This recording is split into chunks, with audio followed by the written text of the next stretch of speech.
नमस्कार दोस्तों, GS with GD में आज हम एक ऐसे विषय पर चर्चा करने वाले हैं जो कि इस समय स्वतः चर्चा में है।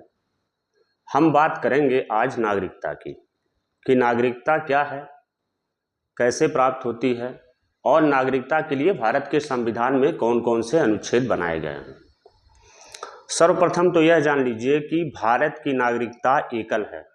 अमेरिका की तरह यहाँ दोहरी नागरिकता किसी को प्राप्त नहीं है।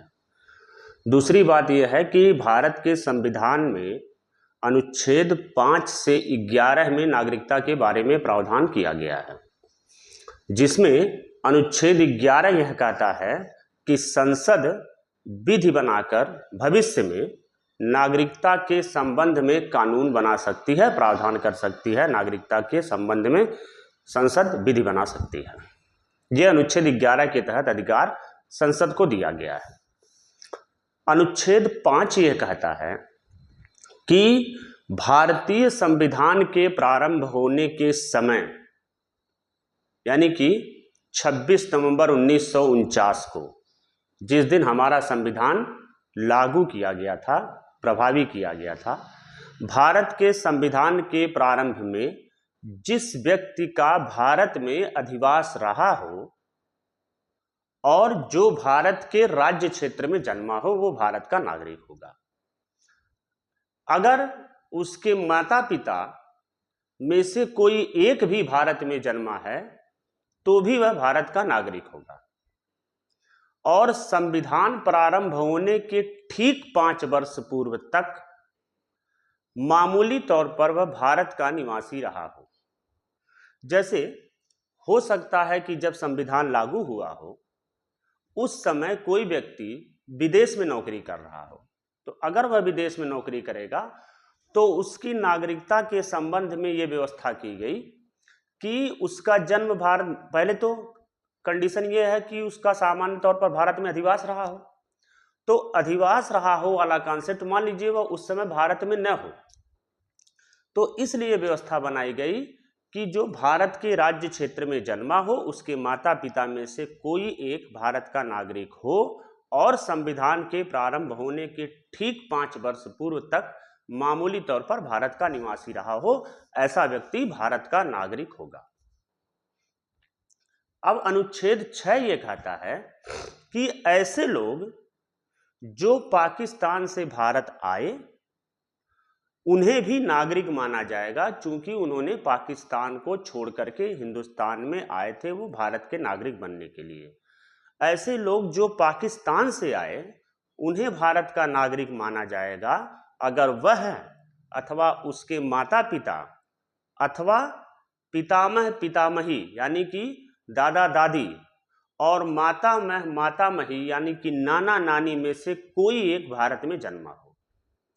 पाकिस्तान से आए हुए व्यक्तियों के संबंध में यह प्रावधान किया गया कि ऐसा व्यक्ति जो पाकिस्तान से भारत को आया हो वह भी भारत का नागरिक होगा, बशर्ते उसके माता पिता दादा दादी या नाना नानी में से कोई एक भारत में जन्मा हो और वह 19 जुलाई 1948 से पहले भारत में चला आया था और इस तिथि को यानी कि 19 जुलाई 1948 को वह भारत में निवासी रहा हो। मान लीजिए कि कोई व्यक्ति 19 जुलाई 1948 को न आकर के 20 जुलाई 1948 को आया हो, तो ऐसे व्यक्तियों के संबंध में यह प्रावधान किया गया कि वह व्यक्ति जो 19 जुलाई 1948 के बाद भारत आया उसे भारत की नागरिकता तभी मिलेगी जब वह भारत सरकार द्वारा पंजीकृत हो जाएगा। यानी कि पाकिस्तान से जो लोग भारत आए, भारत में अगर वह 19 जुलाई 1948 से पहले आ गए तो उन्हें भारत का नागरिक मान लिया गया और 19 जुलाई 1948 के बाद आए तो उन्हें पंजीकरण द्वारा भारत की नागरिकता मिली, बशर्ते वह उनके माता पिता, उनके दादा दादी अथवा उनके नाना नानी में से कोई एक भारत के राज्य क्षेत्र में जन्मा रहा हो। अनुच्छेद 7 इस बात का प्रावधान करता है कि यदि कोई व्यक्ति 1 मार्च 1947 में 1 मार्च 1947 से भारत से पाकिस्तान चला गया हो, मान लीजिए कोई व्यक्ति 1 मार्च 1947 से पहले पाकिस्तान चला गया हो, तो उसे भारत का नागरिक नहीं माना जाएगा। अनुच्छेद 8 इस बात की व्यवस्था करता है कि कोई व्यक्ति अगर भारत में जन्म लिया हो किंतु विदेश में रहने वाले कुछ व्यक्ति जिन्हें जो नागरिकता मिलेगी वह कुछ शर्तों को पूरा करने पर भारत की नागरिकता मिलेगी। ऐसे व्यक्ति जो जन्मे तो भारत में रहे हो लेकिन वो काफी समय से विदेश में रह रहे हो, तो उनको भारत की नागरिकता कुछ शर्तों पर मिलेगी।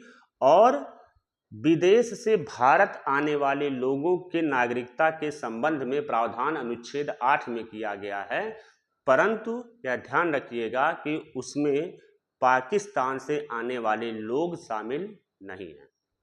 मतलब पाकिस्तान छोड़ करके दुनिया के किसी भी देश से अगर आप आए हैं तो अनुच्छेद 8 नागरिकता के संबंध में प्रावधान करता है कि उसे भारत की नागरिकता प्राप्त होगी। जबकि अनुच्छेद 9 इस बात को उपबंधित करता है कि यदि कोई व्यक्ति स्वेच्छा से विदेशी राज्य की नागरिकता ग्रहण कर लेता है, किसी दूसरे देश की नागरिकता को ग्रहण कर लेता है, तो ऐसे व्यक्ति की नागरिकता भारत से स्वतः ही समाप्त हो जाएगी। मतलब अगर कोई व्यक्ति किसी अन्य देश की नागरिकता ग्रहण कर लेता है तो उसकी भारत की नागरिकता खुद समाप्त हो जाएगी और वह अनुच्छेद 5, अनुच्छेद 6 और अनुच्छेद 8 के अधीन नागरिक होने का दावा अपना नहीं कर सकता है कि मैं अनुच्छेद 5, अनुच्छेद 6 और अनुच्छेद 8 के अधीन भारत का नागरिक हूं या मेरे माता पिता, दादा दादी, नाना नानी में से कोई एक भारतीय रहा है। ये कंडीशन अनुच्छेद 9 इस बात की व्यवस्था करता है कि अगर आप किसी अन्य देश की नागरिकता लेते हैं तो भारत की नागरिकता स्वतः समाप्त हो जाती है। ये तो बात हुई संविधान के लागू होने के समय, लेकिन भारत सरकार ने 1955 में नागरिकता से संबंधित कुछ संशोधन किया और यह जो है 26 यह संशोधन किया गया कि अब नागरिकता 5 प्रकार से लोगों को मिल सकती है। नंबर 1 उसमें है कि जन्म द्वारा नागरिक होना। 26 जनवरी 1950 के बाद जिस दिन हमारा संविधान पूर्ण रूप से लागू होता है, 26 जनवरी 1950 के बाद और नागरिकता संशोधन अधिनियम 1986 के लागू होने से पूर्व, यानी कि 26 जनवरी 50 से लेकर के नागरिकता संशोधन अधिनियम 1986 के पूर्व भारत में जन्म लेने वाला प्रत्येक व्यक्ति भारत का नागरिक माना जाएगा अगर उसके माता पिता में से कोई एक भारत का नागरिक हो। मतलब 26 जनवरी 1950 को अगर कोई व्यक्ति जन्म लेता है, यानी मान लीजिए 27 जनवरी 1950 को कोई बच्चा जन्म लेता है भारत में, तो भारत का नागरिक होगा बशर्ते उसके माता पिता में से कोई एक भारतीय हो।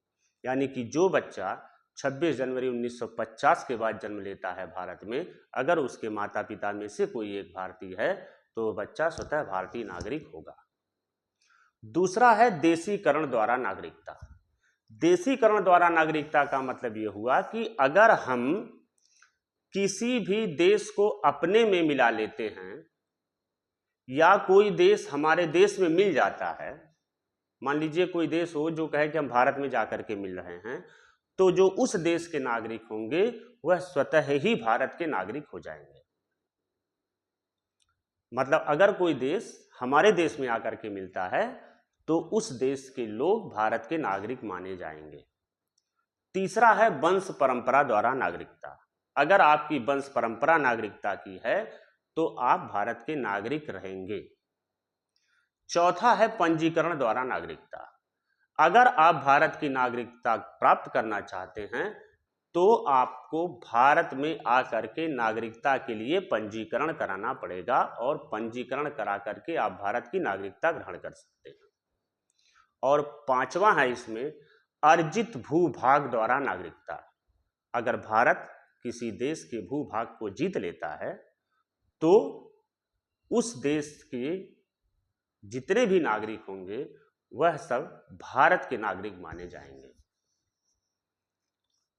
तो यह हुआ कि नागरिकता आपको किस तरीके से मिल सकती है। यह काफी चर्चा में रहा है विषय। हालांकि क्या कोई ऐसी परिस्थितियां हैं जिन परिस्थितियों में नागरिकता की समाप्ति भी की जा सकती है?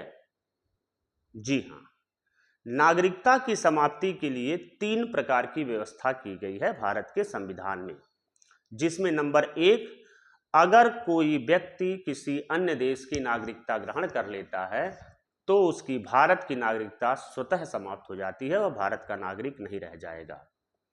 दूसरी व्यवस्था यह है कि अगर कोई व्यक्ति अपनी नागरिकता को छोड़ देता है तो उसकी भारत की नागरिकता समाप्त घोषित कर दी जाती है।